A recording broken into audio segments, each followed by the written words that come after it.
বিসমিল্লাহির রহমানির রহিম। আশা করি আমার প্রিয় শিক্ষার্থীরা সকলেই ভালো আছেন। তো আজকের ক্লাসে আমরা অ্যাপ্লাইড ম্যাথের যে আমাদের যে প্রশ্নটা সমাধান করব সেটা দেখার চেষ্টা করি এবং কিভাবে সমাধান করব সেই ওয়াইটাও দেখবো আমরা। ওকে, তো আজকের প্রশ্নে আমরা সমাধান করব যে 33 নম্বর এক্সাম্পল যেটা দেখা যাচ্ছে যে F of x equal x 0 x less than 2 ফাংশনটিকে অর্ধরেঞ্জ ফুরিয়ার কোসাইন ধারার বিস্তৃতি করো। এখন এখানে প্রথমে তোমাকে ফলো রাখতে হবে অর্ধরেঞ্জ ফুরিয়ার ধারা কি বলছে, কোসাইন ধারায়। তার মানে আমাদের যে ফুরিয়ার ধারাটা নেব সেটার অর্ধেক নেওয়ার ট্রাই করবো এবং সেটা কোসাইন পর্যন্ত নেওয়ার ট্রাই করবো। তো অর্ধরেঞ্জের ব্যাপারটা আরো ক্লিয়ার হবে যদি আমাদের এখানে অর্ধরেঞ্জ ব্যাপারটা নিয়ে একটু আলোচনা করা আছে, সেই জিনিসটা যদি আমরা একটু একবার দেখার চেষ্টা করি। অর্ধরেঞ্জ, রাইট, এই দেখো অর্ধরেঞ্জ ফুরিয়ার ধারা। তো অর্ধরেঞ্জ ফুরিয়ার ধারার ক্ষেত্রে আমরা এত কিছু চিন্তা না করে আমরা প্রথমে দেখি যে ফুরিয়ার কোসাইন ধারার ক্ষেত্রে সূত্রটা কেমন। অর্ধরেঞ্জের ক্ষেত্রে আমাদের যে সাইন ছিল সেই সাইনটা থাকবে না, সাইন ধারাটা থাকবে না। a naught by 2 plus summation n equal 1 infinity n cos n b cos n x। তো অনেকের প্রশ্ন থাকতে পারে ভাই তাহলে এখানে bn টা কোথায় গেল, bn এর ভ্যালুটা এখানে 0 হবে। ঠিক আছে, আমরা যখন ক্যালকুলেশন করার সময় দেখবো যে bn এর ভ্যালুটা 0। তো এরপরে যদি তোমার ফুরিয়ার অর্ধ রেঞ্জ ফুরিয়ার তোমাদের সাইন এত নোটিফিকেশন আসছে কেন, একটু নোটিফিকেশন গুলো অফ করে দিই। তো তোমাদের এখানে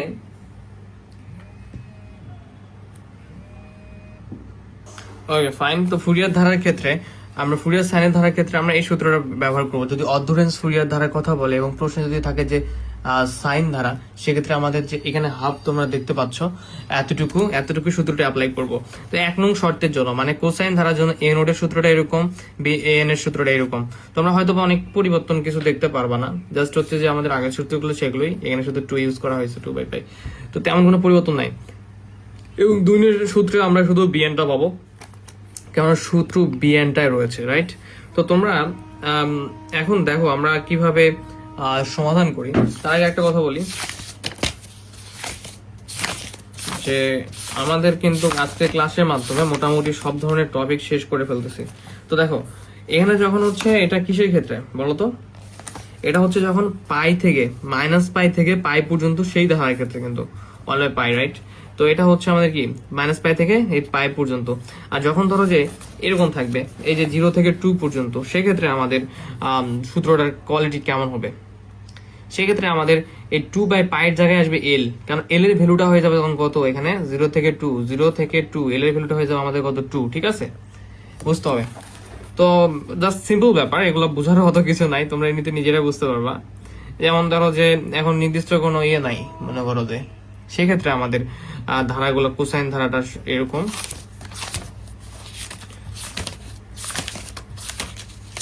সেক্ষেত্রে আমাদের কোসাইন ধারাটা দেখো, অর্ধরেঞ্জ কোসাইন ধারাটা যখন -π থেকে পাই অবধি, এটা হচ্ছে -l থেকে l পর্যন্ত, মানে আমরা জানি না যে এর অর্ধ 0 থেকে l পর্যন্ত, আমরা জানি না যে এখানে কি আসতে পারে, রাইট। পাই থেকে যখন পাই কেটে গিয়ে cos n x হয়, তো l থেকে l পর্যন্ত আমরা এটা জরুরি, এটা দেখা যাচ্ছে 0 থেকে 2 0 থেকে 5 আছে, তখন কিভাবে করব, তখন আমরা ফুরিয়ার ধারার ক্ষেত্রে অর্ধরেঞ্জ ফুরিয়ার ধারার এই সূত্রটা অ্যাপ্লাই করব a নোডের জন্য এটা, a n এর জন্য এটা, এবং যেটা হচ্ছে সাইন ধারার জন্য bn sin n by x by l। তো তোমরা কি করবা, দেখো আজকে ক্লাস শেষ হওয়ার সাথে সাথে তোমরা যে বিভিন্ন ধরনের সূত্রগুলো রয়েছে এগুলো এক জায়গায় করবা, অর্ধরেঞ্জ, এরপর বিভিন্ন ধরনের সূত্রগুলো এক জায়গায় করে একটা কমিটমেন্ট আসার ট্রাই করবা যে কোনটার সাথে কোনটার মিল মহব্বত রয়েছে, কিভাবে মনে রাখা যায়, কিভাবে সমাধান করা যায়। ওকে, তো আমরা সমাধানে চলে যাই। তাহলে অর্ধরেঞ্জ আজকে বলছে কি, আজকে প্রশ্ন বলছে যে অর্ধরেঞ্জ তুমি কুরিয়ার কোসাইন ধারা, আমরা কোসাইনের ক্ষেত্রে যে সূত্রটা অর্ধরেঞ্জের সেই সূত্রটা নেওয়ার ট্রাই করবো এবং স্টেপ বাই স্টেপ আমরা আগানোর চেষ্টা করবো, তোমরা খুব সহজে বুঝতে পারবে এবং খুব সহজ সমাধান। ওকে ফাইন, তো আমরা শুরু করে ফেলি।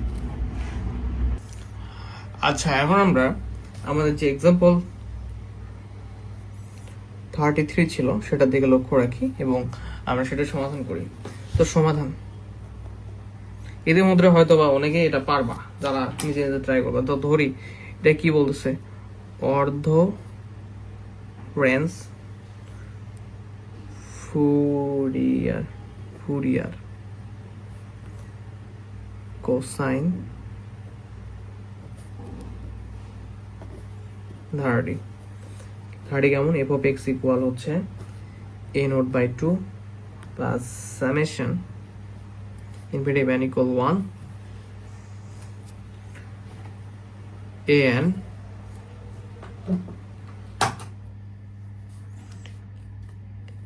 an cos n pi x by l, right? এটা হচ্ছে আমাদের কি যে কোসাইন ধারাটা, এটা অর্ধরেঞ্জের ক্ষেত্রে। তো এখন মেইন কথা হচ্ছে যে এল কেন দিলাম, কারণ 0 থেকে 2 আমরা নির্দিষ্ট জানি না যে আমাদের এখানে পাই বসবে না, যেহেতু ব্যবধিটা মাইনাস পাই থেকে পাই পর্যন্ত, 0 থেকে পাই পর্যন্ত নয়। তাহলে এখানে একটু আমরা হালকা করে নিতে পারি। আমাদের এল এর ভ্যালুটা কত এখানে, a naught by two plus summation দিবা, ঠিক আছে? এখানে সামেশনটা দিয়ে নাও, a n cos n pi x. এখানে এল এর ভ্যালুটা কত বই দেখো তোমরা, 0 থেকে 2 পর্যন্ত না? তাহলে এল এর ভ্যালুটা 0 থেকে 2 পর্যন্ত, সর্বমান কত, সর্বোচ্চ মান 2, তাহলে এল এর মানটা এখানে আমাদের 2। এটাই আমরা 1 নম্বর সমীকরণ দিলাম। আচ্ছা ফাইন। এখন আমাদের কি করতে হবে, এখন আমাদের এই নোডের ভ্যালু বের করতে হবে। তো আমরা এই অর্ধ রেঞ্জের জন্য আমরা এই নোডের সূত্রটা কি জানি বলো তো? এখানে কোসাইনের জন্য a naught equal 2 by L, L থেকে 0 F of X DX, right? এটা হচ্ছে আমাদের অর্ধ রেঞ্জের এই নোডের সূত্র। তো এখানে প্রশ্ন থাকতে পারে 0 থেকে এল কেন? আমাদের যে আজকের ব্যবধিটা নিয়ে কাজ করতেছি সেটা 0 থেকে 2 পর্যন্ত, এল এর মান হচ্ছে 2 এ রয়েছে। সো তো দেখো, তাহলে এখানে 2 থেকে এল, আমরা যদি এখানে এল এর ভ্যালুটা আমরা পাইছি না, এল এর ভ্যালু জানি 2, তাহলে 2 বাই 2। এখানে হচ্ছে আমাদের 0 থেকে এল এর ভ্যালু কত, 2, আমরা ব্যবধি থেকে দেখতে পাচ্ছি। তাহলে এখানে আমাদের থাকবে হচ্ছে F of x, F of X এর ভ্যালু কত, এক্স ফাংশনে দেওয়া আছে, প্রশ্নে দেওয়া আছে, তবে এক্স, এফ অফ এক্স এর ভ্যালু এক্স, তাহলে এক্স, এরপর ডিএক্স। এখন 2 কেটে গেল 1, আর এক্স ইন্টিগ্রেশন করলে কত বলো তো? এক্স ইন্টিগ্রেশন করলে এক্স স্কোয়ার বাই 2 থেকে 0। এক্স ইন্টিগ্রেশন, এক্স ডিএক্স এর ইন্টিগ্রেশনের সূত্রটা দেখবা, মানে তাহলে বুঝতে পারবা যে কেন এক্স স্কোয়ার বাই 2 হলো।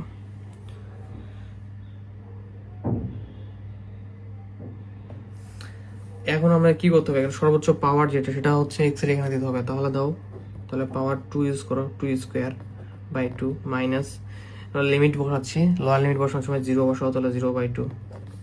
এখানে 2 3 4, 4 বাই 2, 4 বাই 2 মানে কত বলো, 2। খুব সংক্ষেপে করলাম। তাহলে অতএব এ নোডের ভ্যালুটা আমরা পেয়ে গেলাম। এখন আমাদের কি করতে হবে, এ এন এর ভ্যালুটা বের করতে হবে।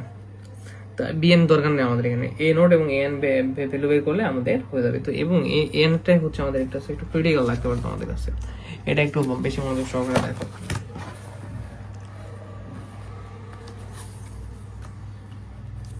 এবং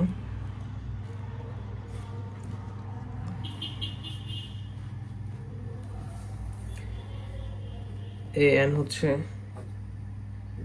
2 বাই এল, 0 থেকে L F of X cos n pi x by l dx, okay? 2 by L এর ভ্যালু কত, 2, 0 থেকে 2। এফ অফ এক্স এর ভ্যালু কত আমরা জানি, ফাংশনের ভ্যালুটা হচ্ছে x cos n pi x, এল এর ভ্যালু কত আমরা জানি 2 dx। তো আমরা জানি কি, যেহেতু l ইকুয়াল 2, রাইট? আচ্ছা, তো এখানে 2 কেটে গেলে 1 হয়ে যাবে। তো এখানে 2 না থেকে অন্য কিছু থাকলে আমরা সেটা ইউজ করতাম। যদি দেখা যেত ব্যবহার 0 থেকে 5, তাহলে আমরা এখানে 5 ইউজ করতাম। এই যে জায়গাগুলো তাদের স্বরূপ থেকে এল বসছে সেখানে 5 ইউজ করতাম। এখন আমরা এখানে কি করব, এখানে আমাদের রয়েছে ইউভি সূত্র 2nx, আচ্ছা x sin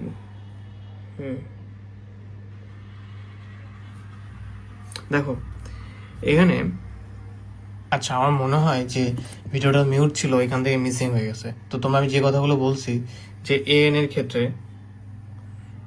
ক্ষেত্রে আমরা এই সূত্রটা জানি যে 2 বাই এল, 0 থেকে L F cos n pi x by l dx, ঠিক আছে? এখন এখানে 2 বাই 2, এল এর ভ্যালু 2 বসালাম, 0 থেকে 2। তো আশা করি যে বাকিটুকু তোমরা দেখছো, বা ভিডিও মিউট হয়ে থাকলে তোমরা আমার জানাবা, ক্লাসটা আবার নিতে হবে।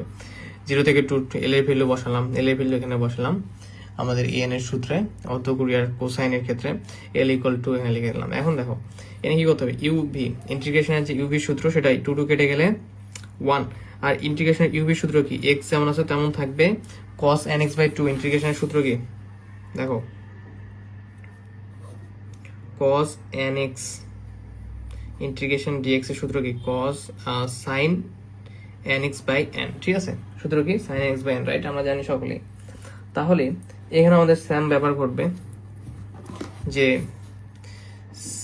আমরা ইউভি সূত্রটা কিভাবে অ্যাপ্লাই করি, প্রথমে যে ইউ সেটা সামনে থাকে, cos nx কে আমরা ইন্টিগ্রেশন সূত্র প্রয়োগ করি, তো cos n sin n pi x/2, ঠিক আছে, এবং এখানে একটা ব্যাপার রয়েছে সেটা হচ্ছে ইনটু, তো এখানে আমাদের n কোনটা, এখানে যেমন n ছিল, এখানে n pi/2 টাই আমাদের n, cos n pi/2 টাই হচ্ছে n pi/2 টাই হচ্ছে আমাদের এই n, ঠিক আছে, এই nটা। তাহলে এটাকে আমরা একটু সুন্দরভাবে লিখতে পারি যাতে আমাদের বুঝতে সুবিধা হয়। ধরো x ইনটু এখানে তাহলে ইউ যেমন সাথে তেমন থাকবে, ভি কে যদি ইন্টিগ্রেশন করা হয় cos n x, nটাই হচ্ছে আমাদের n pi/2 পুরোটা, তাহলে হবে কি sin n pi x/2, মানে nx টাকে বসালাম, বাই কি হবে, বাই হচ্ছে ডিভাইডেড আমাদের যে ব্যাপারটা ঘটবে যে n pi/2 টাকে আবার নিচে লিখতে হবে, রাইট, এই যে সূত্রটা যে cos nx কে লেখা যায় sin nx/n, কিন্তু আমাদের এখানে nটাই হচ্ছে n/2, তাহলে sin nx বা sin n pi/2 sin nx, এটাকে যদি n চিন্তা করি, nx থাকলো বাই n/বাই হচ্ছে n, এরপর কি সূত্রে প্লাস, এরপর কি মাইনাস দিতে হয়, এবার কি করতে হয়, x u যেটা ছিল u কে একবার অন্তরীকরণ করতে হয়, তাহলে 1 ইনটু এবার v যেটাকে ইন্টিগ্রেশন করছে একবার, v কে সেটাকে আরেকবার ইন্টিগ্রেশন করতে হয়, তাহলে এখানে আমাদের n 1/n pi/2 তো থাকবেই, শুধু এই sin n pi x/2 কে আবার ইন্টিগ্রেশন করতে হবে, তো এটাকে ইন্টিগ্রেশন করলে কি হবে, মাইনাস cos nx, n হচ্ছে কি n pi/2, n pi x/2 by হচ্ছে কি nটা হচ্ছে আমাদের কত, n pi/2 টা, n pi/2, এই তো, আর লিমিট হচ্ছে 0 থেকে 2, তোমরা বুঝতে পারতেছো আশা করি, তোমার অনেক বড় সিনিয়র পার্সন হয়ে গেছো।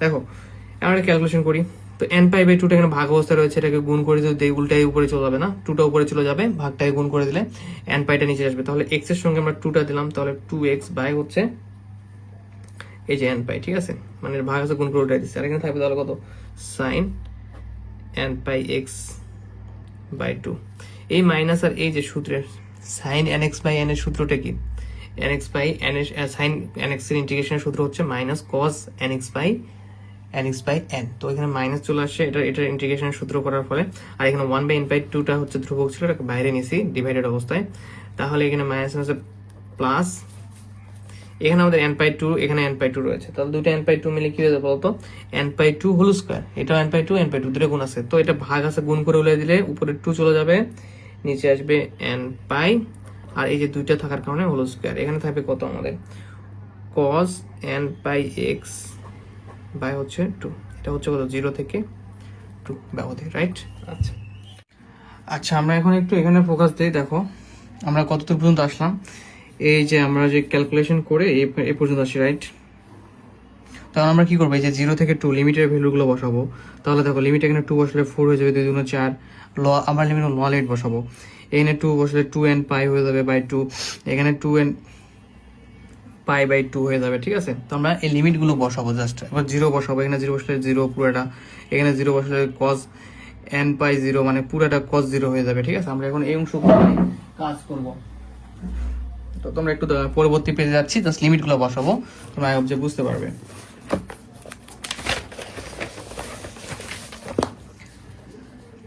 তো প্রথমত আমরা যে লিমিট বসাই, প্রথম কি আপার লিমিট 2 আছে না, তো 2 যদি বসা হয় তাহলে 2x ছিল, তাহলে 2 2 4 4 ও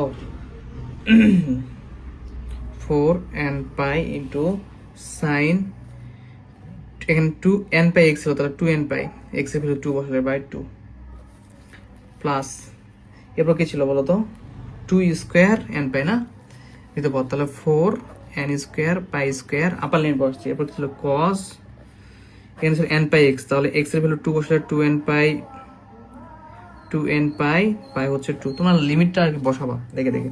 এবার কি করবো আমরা বলো, মাইনাস জিরো বসাবো, লোয়ার লিমিট জিরো বসানোর জন্য আমরা মাইনাস দেবো। তো জিরো বসালে প্রথমত এখানে দেখো জিরো বসালে এক্স এর ভ্যালু পুরোটাই জিরো হয়ে যাবে, তাহলে জিরো মাইনাসে প্লাসে মাইনাস, লোয়ার লিমিট বসালে জিরো, এখানে থাকবে 2 square 4 by n square pi square, দেখো cos n পাই x বাই 2। তো এখানে x এর ভ্যালু জিরো বসালে কি হয়ে যাবে, এই n পাই 2টাও তো x এর সঙ্গে গুণ অবস্থায়, তাহলে n পাই 2টা সহ জিরো হয়ে যাবে, তাহলে এখানে শুধু আমাদের cos 0 থাকবে। ঠিক আছে, আমি জাস্ট দেখাচ্ছি cos কত থাকবে, cos 0 থাকবে। এবার বেশি ডিটেলস করাচ্ছি, তোমরা একবার ডাইরেক্ট মান লিখতে পারো এখানে। তাহলে cos 0, এখন দেখো এই যে মানগুলো বসালাম এখানে, তাহলে 2n পাই এর ভ্যালু কত আমরা জানি যে 2 যদি কেটে যায় শুধু কত থাকবে n পাই, sin n পাই এর ভ্যালু হচ্ছে 0, তাহলে পুরোটা 0 হয়ে যাবে, প্লাস এখানে দেখো 2 কেটে গেলে, ঠিক আছে 2 কেটে যাবে 4 n square pi square, cos n পাই এর ভ্যালু কত বলো, cos n পাই এর ভ্যালু হচ্ছে -1 টু দি পাওয়ার n, আমরা সকলেই জানি। ঠিক আছে, cos n পাই এর ভ্যালু, এরপর মাইনাস এখানে আছে 4 n স্কোয়ার পাই স্কোয়ার, আর cos 0 এর মান কত 1। তো এখান থেকে আমরা এই দেখো 4 by n square pi square, 4 by n square pi square common নেই, এখান থেকে 4 by n square pi square common নিলাম, তাহলে এখান থেকে -1 to the power n, minus এখান থেকে কমন নিলে 1। ঠিক আছে, তো তোমরা এগুলো জানো। এখন এখানে আমরা একটা ব্যাপার লক্ষ্য করব যে এই ক্ষেত্রে আমাদের n এর মান একবার কি নিতে পারি বলতো, n এর মান এখানে কি কি আসবে, n এর মান 1 2 3 4 5 করে n পর্যন্ত। তো n এর মানটা একবার হতে পারে 1 2 3 4, দেখো এরকম একবার বিজোড় জোর, রাইট। তো আমরা যখন এখানে বিজোড় জোর নিবা তোমরা n এর মান, তখন কিন্তু এর মানটা চলে আসবে, দেখো n এর মান যদি জোর নাও 2 নাও যদি, তাহলে -1 এর উপরে পাওয়ার 2 মানে 1 1 - 1 পুরো ভ্যালুটা 0 আসবে, তখন এদের ভ্যালু থাকবে না। কিন্তু তুমি যখন বিজোড় নিবা, তখন একটা মান থাকবে। তো আমরা এটাই ট্রাই করবো বের করার, যে দেখো যখন n এর মান বিজোড় 1 3 5, তো n এর মান যদি 1 নাও 3 নাও 5 7 নাও যদি, তাহলে এখানে কি -1 এর উপরে পাওয়ার 1 মানে কি -1, তাহলে কত -1 কত -2, তো এই -2 4 এর সঙ্গে গুণে মাইনাস 4 দুগুণে 8 by n square pi square. তো তুমি যতগুলো তোমার রয়েছে সবগুলাই এরকম আসবে। এখন যখন n = 1 3 5 মানে বিজোড়গুলো তুমি বসাও, দেখো যে এটাই আসবে, আর জোর বসলে 0 যখন n = 2 4 6 এরকম। তো এখন ঘটনা হচ্ছে দেখো 3 নম্বর সমীকরণ দিলাম, এর আগে কোনো সমীকরণ দিছিলাম নাকি, না এর আগে কোনো সমীকরণ দেই নাই, 1 দিছিলাম, সমীকরণ 1 দিছিলাম, সমীকরণ 1 দিয়েছিলাম, 2 নম্বর সমীকরণ দেওয়া হয় না, ইনোডের ভ্যালুটা ইনোড = 2, এটা 2 নম্বর সমীকরণ দিলাম, সমস্যা নেই। ঠিক আছে, এটা হচ্ছে 3 নম্বর। তো দেখো এখন ঘটনা হচ্ছে, তাহলে আমরা কি বুঝতে পারলাম যে আমাদের যে রয়েছে ফাংশনটা আসছে, সেই ফাংশনে মানে যে ফুরিয়ার ধারাটা ছিল, সেই ফুরিয়ার ধারাতে আমরা এ নোডের মান বসাবো, এবং এ এন এর যখন মান বসাবো তখন কি কত বসাবো বলতো, এ এন এর মান বসানোর সময়টা কিন্তু আমাদের এ এন এর মান আসছে, এ এন এর মান সময় বসার সময় এটা শুধু বসাবো, কারণ যেটা বিজোড় মানের জন্য, এন এর বিজোড় মানের জন্য, জোড় মানের জন্য সবগুলো কি হয়ে যাচ্ছে আমাদের 0 হয়ে যাচ্ছে। যখন এন এর হচ্ছে মানটা, আমি একটু দেখাই তোমাদের, দেখো এখন 1 2 3 হতে লিখবো,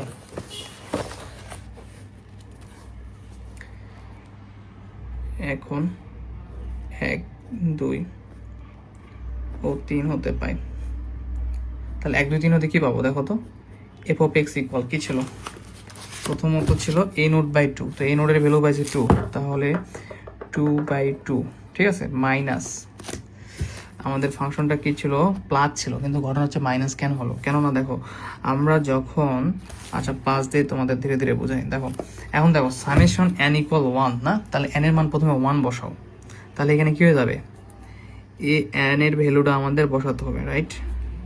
তো এ 1 হয়ে যাবে, তো a1 cos 1 pi bye bye, এটার ক্ষেত্রে দেখায়, দেখো a1 cos n π/2 এরকম আসবে না, n এর ভ্যালু যদি 1 বসাই তাহলে এরকম a1 cos nx/2, ঠিক আছে। তো এর উপরে যদি আমরা দেখি যে n এর ভ্যালু যদি 2 বসাও এখানে, তাহলে কি আসবে a2 cos, এখানে শুধু x এর ভ্যালু যদি 2 বসা হয়, n এর ভ্যালু 2 সরি, পাই x/2 থাকবে, n এর ভ্যালু 1 বসালে। আর 2 যদি বসানো হয় এখানে, n এর ভ্যালু 2, দেখো এখানে তো আমরা n এর ভ্যালু 2 বসাই, তাহলে কি হবে n এর ভ্যালু 2 বসালে 2πx/2, a2 cos 2πx/2। এবার যদি 3 বসাও, a3 cos 3, মানে 1 নম্বরে আমরা জাস্ট হচ্ছে n এর ভ্যালুগুলো বসাচ্ছি সামেশনের থেকে বাইরে। এভাবে কি হবে, প্লাস কন্টিনিউ হতে থাকবে, রাইট? দেখো ঘটনা কি ঘটে এখন, তাহলে 2/2 মানে কত 1, এখানে আছে প্লাস আছে, থাকুক a1 এর ভ্যালু। দেখো n এর ভ্যালু যখন 1, তখন এটা কিসের আমাদের, মেইনলি এটা আমাদের an এর ভ্যালু আর সেটা, ঠিক আছে? কিন্তু যখন n এর ভ্যালু 1, তখন আসবে এটা -8/n² এবং বাকি যে রয়েছে যে অংশটা, যে cos πx/2 প্লাস a2। যখন দেখো, যখন তুমি এটা an ইকুয়াল, তো 2 এর ভ্যালু যখন এখানে বসাবে a2 মানে কি জোর মানে হচ্ছে তোমার এটা 0 আসবে। তো আমরা কি করছিলাম গত ক্লাসগুলোতে, একবারে এখানে দেখে দেখে মানে মান বসিয়ে করেছিলাম। তো এটা সহজ একটা উপায়, এখান এভাবে করলে আমাদের আরো বেশি ইজি লাগবে। এটা 0 জোর যেহেতু cos a2 ভ্যালু কত, a2 ভ্যালুটা আমাদের 0 আসছে, সো এটাও থাকবে না। এর প্লাস a3 আবার কি বিজোরের জন্য আবার কি এই মানটা বসাতে পারবো -8, একটু ক্রিটিক্যাল লাগতেছে না, cos 3πx/3। তো এভাবে কি হবে বলতো, এটা হচ্ছে কন্টিনিউ হতে থাকবে। এমন আমরা একটা সমস্যার সম্মুখীন হয়েছি, 3/1/3²। এই যে দেখো এখানে একটা আমরা সমস্যার যেটা কথা বললাম, যে দেখো এখানে হচ্ছে আমাদের কি n এর ভ্যালু এখন 1, সো এখানে আমাদের n² 1² হয়ে যাবে, বা থাকুক এরকম সমস্যা নেই। n এর ভ্যালু যেহেতু 1, এখানে আমাদের কি হয়ে যাবে 1² হয়ে যাবে। এখানে n এর ভ্যালু 2 3, তার মানে এখানে 3² হয়ে যাবে, ঠিক আছে? এরকম। তো এভাবে ক্লাস কন্টিনিউ হতে থাকবে। তো আমরা দেখি এখন 1, এই মাইনাসে প্লাসে মাইনাস, এখানে দেখো 8π², এখানেও 8π² আছে, দুটা পদেই। তাহলে 8/π² কমন নিলাম, তাহলে এখানে কত থাকবে, 8/π² কমন নিলে cos πx/2 থাকবে। আর এখান থেকে 8π² কমন নিলে এখানে দেখো মাইনাসে প্লাসে মাইনাসে প্লাসে, এখানে মাইনাস কমন নেওয়ার ফলে প্লাসে মাইনাস হবে, কিন্তু এখানে দেখো আমরা মাইনাস কমন নিছি, মাইনাসে প্লাসে মাইনাস, কিন্তু মাইনাস কমন নিছি, সো মাইনাসে প্লাসে মাইনাস, আর এই মাইনাসের সঙ্গে না আবার প্লাস। এখানে যদি আমরা দেখো 8π² এখানে কি করছি, 8π² কমন নিছি, তাহলে থাকবে 1/3²। ওকে, সাথে থাকবে কি আমাদের এই যে cos 3 কেটে গেলে 3πx/3, কিন্তু 3 কেটে গেলে নিচে তো 2 থাকবে ফিক্সড আমাদের। আচ্ছা, নিচে আমাদের কি ছিল 2, ছোটখাটো ভুল হয়ে যাচ্ছে আজকে, কিন্তু 2 থাকবে। দেখো আমি একটু ক্লিয়ার করে দিই, তোমরা এটা যেহেতু আগে ক্লাস শুরু করছো পারবা, আমার এটা মানে করে দেখে হঠাৎ করে ক্রিটিক্যাল হয়ে গেল একটু। দেখো nx/2 ছিল, তো n এর মান যেটাই হোক একটু কিন্তু চেঞ্জ হবে না, সো এখানে 2 থাকবে, তোমরা একটু কারেকশন করে নাও। এই যে নিচে সবসময় 2 থাকবে, ঠিক আছে, তাই তো বলি। তো এখানেও 2 থাকবে, তাহলে এখানে 3, তাহলে এখানে আমাদের কি থাকবে বলতো 3, আবার এই বললাম cos 3πx/2। তোমরা নিজেরাই করলে এটা ভালো করতে পারবা। তো প্লাস এভাবে dot dot dot dot continue হতে থাকবে, ঠিক আছে? তো এটা তোমরা এভাবে কন্টিনিউ করতে থাকবে। এটা হচ্ছে আমাদের অ্যান্সার, কাঙ্ক্ষিত অ্যান্সার f(x). f(x) ইকুয়াল, এটা আমাদের কাঙ্ক্ষিত অ্যান্সার। তো তোমরা আশা করি বুঝতে পেরেছো। দেখো একবার রিভিশন দেই, f(x) an, ঠিক আছে, anটা তোমরা এখানে দিবা an এর ভ্যালু যখন বিজোড় তখন হচ্ছে এটা, জোড় হলে এটা। তো সেম ভাবে আমরা এই যে 1 নাম্বারটা দেখো, 1 নাম্বারে a নোডের ভ্যালু বসাবো, আর সামেশন n এর ভ্যালু 1 বসালে a1, তারপর a2, এখানে πx a2x, নিচেরটা কিন্তু ফিক্স থাকবে। তো ফিক্স রেখে তোমরা জাস্ট এবার এই যে এরকম করে মানগুলা বসাবা নেক্সট, ঠিক আছে, মানগুলা বসাবা। তোমরা চাইলে এখানে আরেকটা পদ করছে 4 নিতে পারো, 4 নিলে জোর আবার 0 হবে, এরপর 5 নিতে পারো, আর নিচের ভ্যালুটা কিন্তু ফিক্সড, এই যে আমি একটু চেঞ্জ করছিলাম। তো এটা হচ্ছে আমাদের কাঙ্ক্ষিত অ্যান্সার। ধন্যবাদ হোম টিউটর 55 এর সাথে থাকার জন্য। নেক্সট ক্লাসে আবার দেখা হবে। আসসালামু আলাইকুম।